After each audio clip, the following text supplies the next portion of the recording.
Hello everyone, Emma Power here, and welcome back to a new video. In this one, I'm going to be taking a look at why stage 2s are so bad.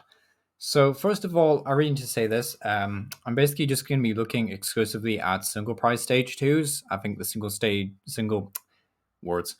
2 EXs are basically doing pretty well. Like God of War EX is seeing a decent amount of success. The again, Zone EX isn't terrible. So I do think stage 2 EXs are pretty decent.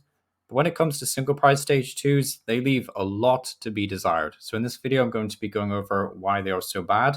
Then basically at the end, I'll just go over a couple of reasons or ways, I guess, in how I would improve them. So first of all, they are way too fragile. So if we just look at the HP of stage 2s over time, they've more or less stayed the same since the black and white era.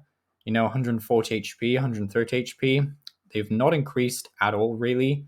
In some regards, they've just stayed the same. Like I believe Jump Luff from Steam Siege, I think it was Steam Siege, has 90 HP or around that HP mark, and then Jump Luff now still has roughly 90 HP. Feels really, really bad, and you just have to compare it to the way like competitive Pokemon have changed over time. Like Darkrai EX was essentially the original Darkrai V-Star. Darkrai EX had 108 HP at the time, and that was decent. That was decent competitive HP. And then Darkrai V-Star has 270 HP, so you can already see a massive increase there. And then even then, more competitive Pokemon like Arceus V-Star that you'll probably see a lot in this video, and Mew VMAX have 208 HP and 310 HP respectively. And these Pokemon do an awful lot more damage. And stage 2s, their HP has just not increased at all, and nor really has their damage, but we'll get onto damage in a minute. So next up, we kind of have to talk about the damage or just the awkward attack cost.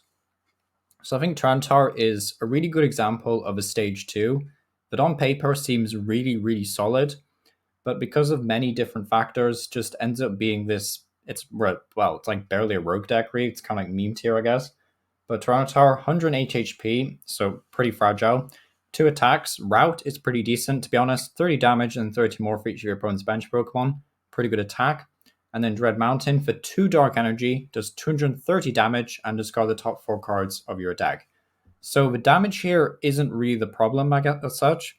Like 230 is pretty solid. Admittedly, you're not carrying like any stage 1s or like any like relevant V-Stars or EXs apart from Chien-Pao or Miraidon. But still, Dread Mountain, decent damage. The setback, of course, is pretty terrible. Discard the top 4 cards of your deck. No deck really wants to do that, let alone a stage 2 deck, where resources like Rare Candy are in short supply. It also means that you run the risk of discarding valuable cards in the mid to late game. So that's pretty bad. And then we look at Corviknight, and it's just so much worse. It has less HP, and it has 2 attacks. Accelerate is okay, but Spinning Bird for 1 metal and 2 colors does 200 damage, and you have to discard 2 energy from this Pokemon. Now, we've just seen Arceus, that for 3 colors energy does 200 damage, and accelerates 3 energy from the deck. Now, Arceus has 110 HP more than Corviknight. Admittedly, gives up one more prize, but still not very good in terms of a trade-off here. Like Corviknight and Tyranitar, good examples of stage 2s that are kind of just lackluster in that sense. But is it the attack cost? Is it not enough damage? Honestly, I think damage is pretty solid for stage 2s. But when the attack cost is so awkward and the attack effects read stuff like discard the top cards of your deck or discard energy attached to Pokemon, when it's taken so much effort to set up these Pokemon anyway, it just feels really bad, to be honest. So the next thing is really just going off those points is that they are way too slow. So for example, turn 1 we go Larvitar, pretty simple. Turn 2 we go Pupitar. Turn 3 we go Tyranitar. Now we can bypass this, of course, with Rare Candy. So turn 2 we can do Tyranitar with a Rare Candy and 2 Dark Energy. Pretty straightforward, right? Arceus V-Star, just Arceus V in play, 1 Dark Energy and a double Turbo Energy. Then we can do Trinity Nova for 200 damage. We're not going to talk about Starbirth even here. We're just going to talk about Trinity Nova. 200 damage, and you get to accelerate 3 basic energy cards from your deck and attach them to your Pokemon V in any way you like. There's no comparison, really. Like Arceus V-Star for 2 attachments is going to want to KO Tyranitar and accelerate energy to other Pokemon. Tyranitar is more awkward to set up, much slower, only does 230 damage, which is not really a good trade off against Trinity Nova when you have to discard the top 4 cards of your deck, and won't even survive a hit from Narcus V Star even when they have a double turbo energy attached to them. They're just way, way too slow. And compared to EX, HP is just so bad in general.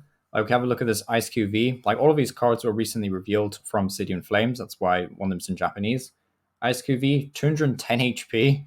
It's a basic, somewhat fragile Pokemon. It's a Terra type, so it has a little bit more HP than average, but still pretty fragile. 210 HP is just so much more than 180. You know, you're not surviving nearly as many hits with 180 HP. Then you've got Rev Room EX, which is stage 1. Admittedly, a bit more tankier than most stage 1 EXs. I think the average stage 1 EX HP is roughly like 260, I would say. But 280 has been seen several times now for stage 1 EXs. And 280 is obviously massive compared to 180. And then Charizard EX, even bigger, 330 HP. Nearly 200 HP increase in difference. So kind of just wild in comparison just to see, you know, these Pokemon only give up 2 prize cards as well. So in the time it takes to set up a single prize Pokemon and then just to knock it out, you only get 1 prize card for doing that. But if you knock out one of these, you only get 2 prize cards. So really, it's just a no-brainer that you'd rather set up these Pokemon to knock out, you know, single prize Pokemon and other single prize, well, other EX Pokemon, I should say. So what I would do is I would change the HP of the Pokemon. So low range Pokemon like Jumpluff, Gengar, Beedrill, which are roughly between 90 and 140 HP right now, I would increase up to 160 and between 180 HP. So for context, Cramorant does 110 damage pretty easily, turn 1 going second in the Lost Zone deck. 110 damage. So there's no way that a stage 2 that gets set up turn 2 minimum, or turn 3 at the latest, gets KO'd by a Cramorant. Like, that just seems ridiculous to me. Like, Cramorant KOing Beedrill, Gengars, Jumpluffs just seems wild. So I think low range HP Pokemon should, you know, in this day and age, realistically, should be between 160 and 180. For high range Pokemon like Tyranitar, I'm not including mid range because it gets a bit weird, so I'm just saying high range. For stuff like Tyranitar, Golem, Corviknight, I would say between 150 or 180, which is what they are currently, up to 200 and between 200 and 250, so they can actually survive a hit, because it takes so much effort to get these Pokemon to, you know, set up. It's just not a very good trade-off. I would also increase overall damage output by plus 20 on all of these Pokemon. So for example, Tyranitar would just need a Choice Band to get a 1-hit KO on an EX. But overall, that's not the biggest issue here, I would say, and HP is definitely what I would change first.